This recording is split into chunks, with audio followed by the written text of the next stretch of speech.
মারতে মারতে কথাও বলেছে যে অভিষেক ব্যানার্জি নাকি তাদের বলে দিয়েছে। জি বলেছে। দেখছিলাম একটি বাচ্চা যার এখন 2.5 থেকে 3 মাস বয়স, সে যখন ওই 1 মাসের ছিল কি আপনার 10 দিনের ছিল তখন বোমাবাজি করেছিল। এত বোমা আসছে কোথা থেকে? নারী পুরুষ নির্বিশেষে সবাই আক্রান্ত। মহিলাদের মেরে মুখ ফুক ফাটিয়ে দিয়েছে। দল বেঁধে গিয়ে তুলে নিয়ে এসে পিটাবার মতো লোক আমাদের আছে। এর দায়ভার তো অভিষেক ব্যানার্জি আর শওকত মোল্লাকে নিতে হবে। নিজেদের দলের কর্মী খুন হয়ে গেল, আবার তাদের দলের কর্মীরাই গ্রেপ্তার হলো, আবার তারাও জামিনে ঘুরছে। শওকত মোল্লা বলেছিল যে ভাঙড়ে 5টা লাশ পড়লে আমার ভাঙড় চাই, কিন্তু অভিষেক বন্দ্যোপাধ্যায় বলল যে আমাকে ভাঙড় চাই। তারপরে আপনাদের কর্মীদের উপরে হামলা একের পর এক। এর দায়ভার তো অভিষেক ব্যানার্জি আর শওকত মোল্লাকে নিতে হবে। নিজেদের দলের কর্মী খুন হয়ে গেল, আবার তাদের দলের কর্মীরাই গ্রেপ্তার হলো, আবার তারাও জামিনে ঘুরছে। এই হিংসা চালিয়ে কি ভাবছে এরকম হিংসা দিয়ে ভাঙড়কে উদ্ধার করবে? অত সহজ নয়। ভাঙড়ের মানুষের মন পেতে গেলে ভালোবাসা দিতে হবে, যেটা দিতে ওরা অপরাগ, ওরা দিতে পারেনি। হিংসা করেছে, বোমাবাজি করেছে, অত্যাচার করেছে, এর জবাব আমরা দেব গণতান্ত্রিক প্রক্রিয়াতে। আপনি বললেন পুলিশ দেখবে, আমরা দেখেছি ভাঙড়ে একাধিকবার পুলিশের সামনে পুলিশ থেকে কিন্তু আপনাদের কর্মীদের উপরে মারা।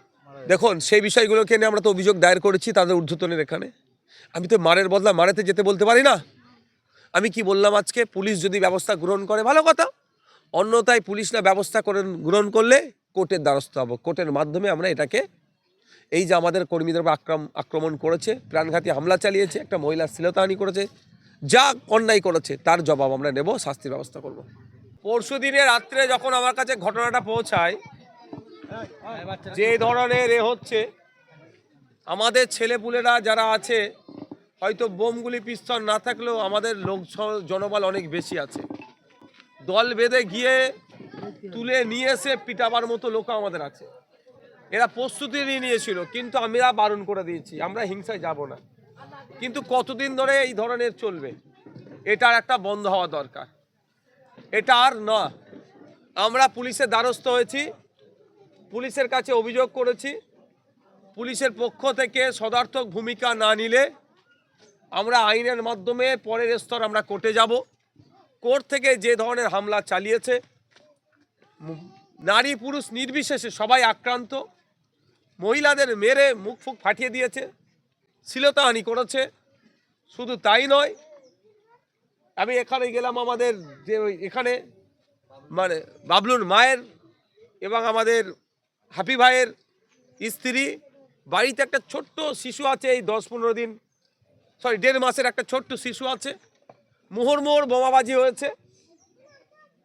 ছেলেগুলো বাড়িতে একাধিক বাচ্চা আছে, মহিলা আছে। প্রশাসন যদি মনে করে যে এটা চলতে থাকবে, আইএসএফ এগুলো চুপ করে মেনে নেবে, এগুলো ভুল হচ্ছে।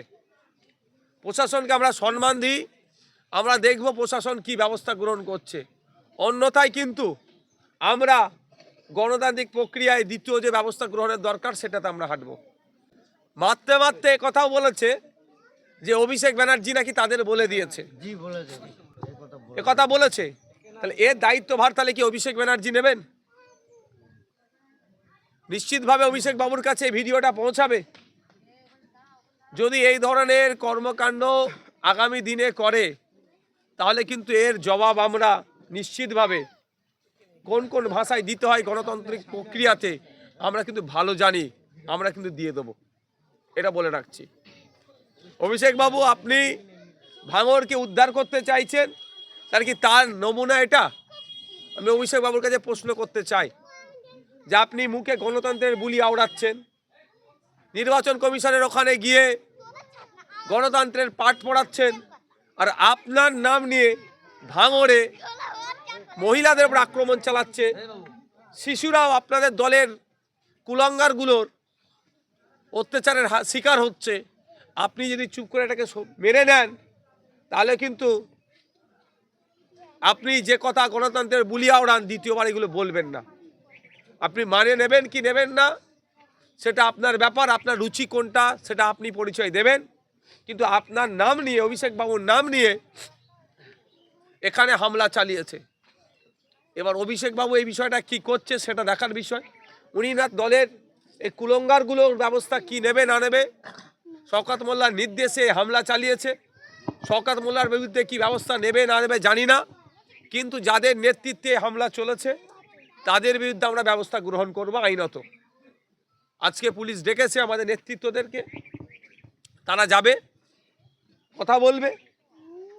যদি পুলিশ সদার্থক ভূমিকা না নেয়, আমরা মারের বদলা মারেতে আমি বিশ্বাসী নয়, আমরা আইনের দ্বারস্থ হব। এর পরবর্তী পদক্ষেপ যেটা নেওয়া সেটা নেবো, এরকমভাবে মানব না। ইতিপূর্বে হয়েছে, দেখছিলাম একটি বাচ্চা যার এখন 2.5 থেকে 3 মাস বয়স, সে যখন ওই 1 মাসের ছিল কি আপনার 10 দিনের ছিল, তখন বোমাবাজি করেছিল। এত বোমা আসছে কোথা থেকে? ভাঙড়কে কলকাতা পুলিশের আন্ডারে করা হয়েছে মমতা ব্যানার্জিকে এই বোমার চাষ করানোর জন্য, না বোমা মুক্ত করার জন্য? তৃণমূলের নেতাদের হাতে বোমাগুলো আসছে কোথা থেকে? ভাঙড় পুলিশ কি করছে, কলকাতা পুলিশ কি করছে, মমতা ব্যানার্জির পুলিশ কি করছে? এই প্রশ্ন কিন্তু থেকে যাচ্ছে। কিছু হলে প্রশাসনকে কিন্তু এর জবাবটা দিতে হবে। তাই আমি আবারও রিপিট করছি, কেউ যদি মনে করে ওই অভিষেক ব্যানার্জি বলে দিয়েছেন বা তার কথা শুনে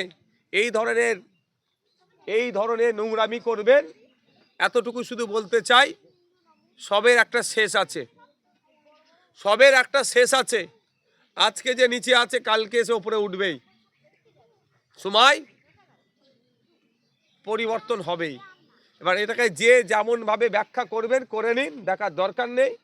আজকে পুলিশের আন্ডারে আছে, কালকে নির্বাচন কমিশনের আন্ডারে যাবে, পরশুদিন আর্মির আন্ডারে যেতে পারে, পাট পাট থাকলো।